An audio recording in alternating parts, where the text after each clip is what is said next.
청주교대를 준비하는 수험생 여러분 반갑습니다. 저는 스쿨플러스의 홍영 선생입니다. 오늘 여러분과 청주교대 면접에 대해서 집중적으로 분석하고 거기에 필요한 특강 안내를 드리도록 하겠습니다. 교사의 꿈을 실현하고자 하는 여러분들에게 청주교대가 기다리고 있습니다. 마지막 관문 면접을 통과하기 위해서 어떻게 준비해야 되느냐, 일단은 전형 기본적인 요소 확인하겠습니다. 학생부 종합 배움 나눔 인재 전형 110명 모집하고 있고요. 학생부 종합 충북 인재 전형 40명 모집하고 있습니다. 나머지 전형들도 대부분 다 학생부 종합 전형으로 모집하고 있는데 우선 배움 나눔 인재 전형입니다. 청주교대는 전형 방법에서 일단은 3배수 모집합니다. 그래서 서류 100%로 600점 기준입니다. 그리고 0에서 600점이다 보니까 서류평가의 비중이 꽤 크고, 그리고 모집배수 1배수를 최종적으로 면접 400점 40% 기준으로 해서 반영합니다. 근데 여기서 특징이 다른 대학이랑 달리 기본 점수는 0점이라는 것은 기본 점수 자체를 부여하고 있지 않다는 것입니다. 그렇기 때문에 실질적으로 0에서 600점, 면접도 0에서 400점, 즉 변별력 있게 서류도 평가하고 변별력 있게 면접도 평가되어진다는 것을 알 수가 있습니다. 네, 다음 충북 인재 전형입니다. 충북 인재 전형 40명 모집하는데 역시 모집 인원의 3배수, 모집 인원의 1배수를 최종적으로 100%를 60%로 낮추고 면접 40%를 추가하고 기본 점수는 주지 않는 것. 충북 인재 전형과 배움 나눔 인재 전형의 전형 방식은 동일합니다. 네, 면접이 철저하게 심층 면접으로 이루어집니다. 네, 우선 개별 면접 10분은 우리 학생들이 제출한 서류를 참조하면서 면접위원이 지원자를 상대로 질의한다. 이 부분권 전형적인 학생부 종합 전형의 면접을 따릅니다. 그렇지만은 청주교대에서 가장 변별력 있게 시행하는 면접이 있습니다. 바로 개별 과제 발표 면접입니다.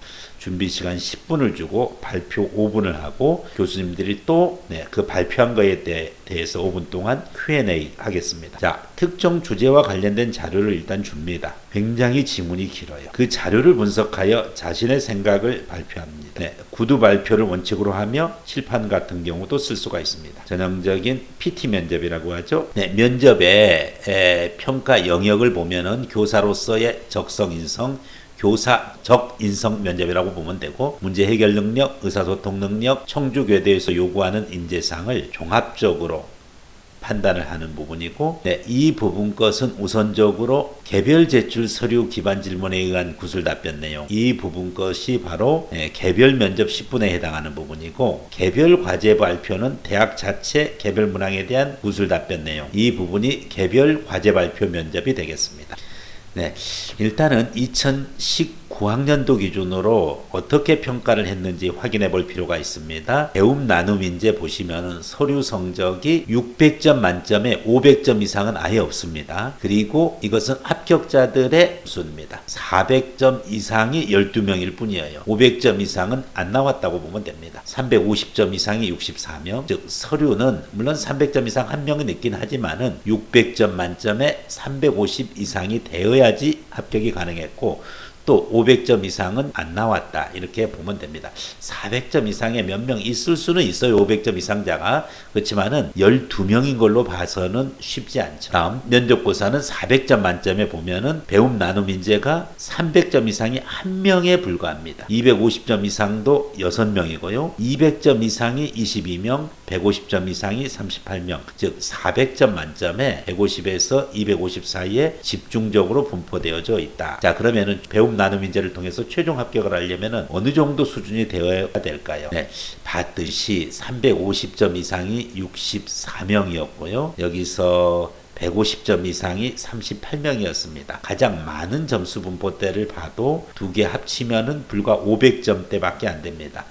서류가 좀 약한 학생은 면접을 좀 잘 받겠죠? 그래서 550점 정도 나아가야 될 거고요. 또 반대로 서류가 강한 학생은 면접을 조금 부담 없이 봤을 수도 있습니다. 그래도 400, 150 합치면은 550, 더 잘 봤을 때는 600 정도의 점수대라는 걸 알 수가 있어요. 자, 그래서 여러분들이 합격자의 서류와 면접을 전체적으로 한번 살펴보면은 배움 나눔 인재 600점 이상자는 20명에 불과했습니다. 즉 1000점 만점으로 서류 600점, 면접 400점을 통합해서 600 이상을 받은 학생이 20명에 불과하고 550에서 600점 사이가 31명, 500점 이상이 22명, 450점 이상이 4명, 480 또는 90점대에서 그렇지 끊기지 않았나. 최저 점수 나와 있네요. 480점이 최저 점수입니다. 최고 점수가 694. 그 사이에 분포되어 있는 것을 우리가 예상을 했듯이 알 수가 있었습니다. 충북 인재 보겠습니다. 충북 인재는 서류 점수가 좀 부족하죠. 왜냐하면 지역 인재이기 때문에 300점 이상자의 분포가 가장 많습니다. 그리고 350점자가 있었죠. 면접고사 보면은 면접에 있어서만큼은 충북 인재가 결코 배움 나눔 인재에 비해서 밀리지 않습니다. 200점 이상이 25명이었고요. 150점 이상 학생이 10명이었습니다.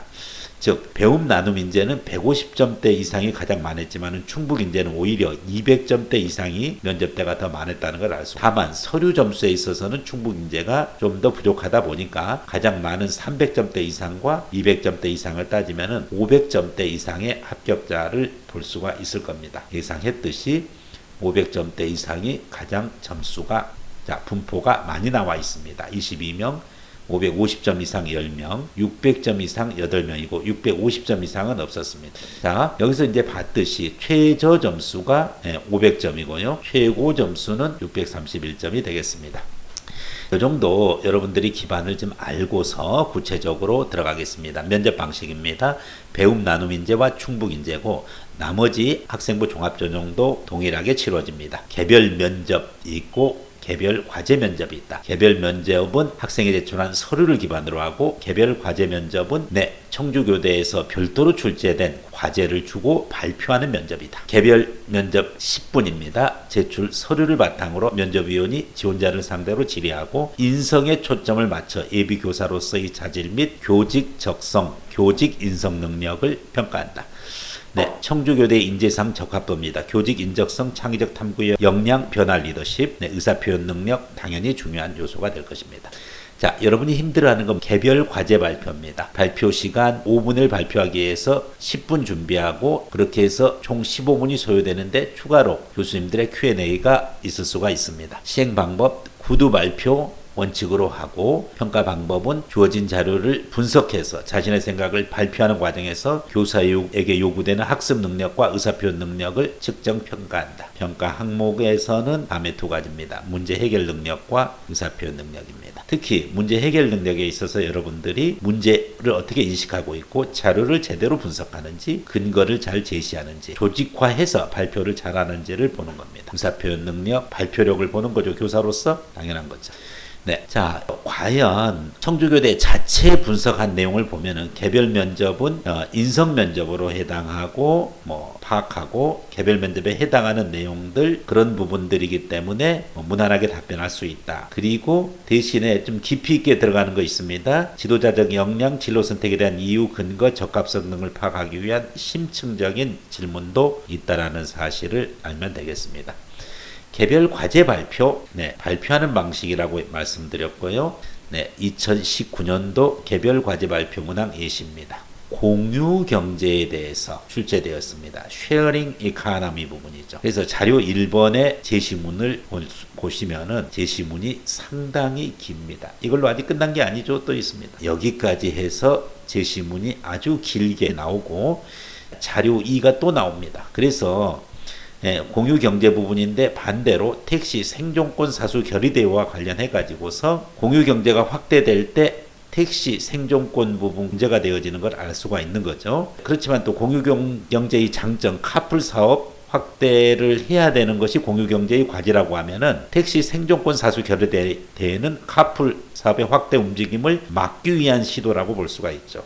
공유경제가 확장될수록 고민해야 될 문제들이 많음을 보여주는 사례인데, 자, 이것을 통해 가지고 여러분들이 어떤 내용으로 발표를 해야 되느냐, 자료에 나타난 문제를 분석하고 공유경제가 확대되어질수록 여러 가지 문제가 발생하고 있다는 걸 알 수가 있는데, 이러한 자료에 나타난 문제를 분석하고 자신의 아이디어를 반영하여 문제에 대한 해결 방안을 제시하시오. 네, 그래서 타다라든지 이와 같은 공유 경제를 지향하는 ICT 관련되는 기술의 발달이 있는가, 반대로 소외되는 계층들이 있을 것입니다. 이와 같은 문제를 어떻게 해결할 것이냐 하는 부분이죠. 모 벤처기업의 CEO는 이런 얘기를 했습니다.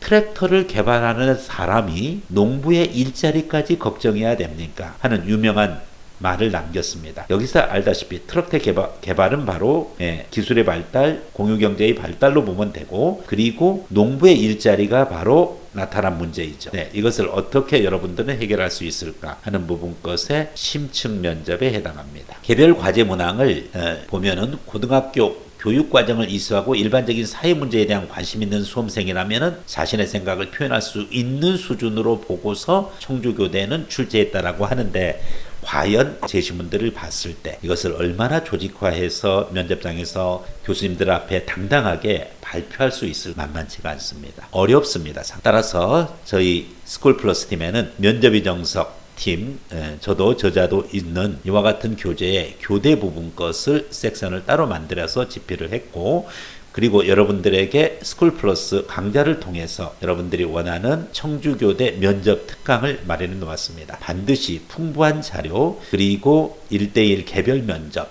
정밀 첨삭, 모의 면접 과정을 여러분이 체험함으로써 청주교대 면접에 있어서 만전을 기하기를 바라겠습니다. 이상으로 스쿨플러스의 홍영 선생이었습니다. 감사합니다.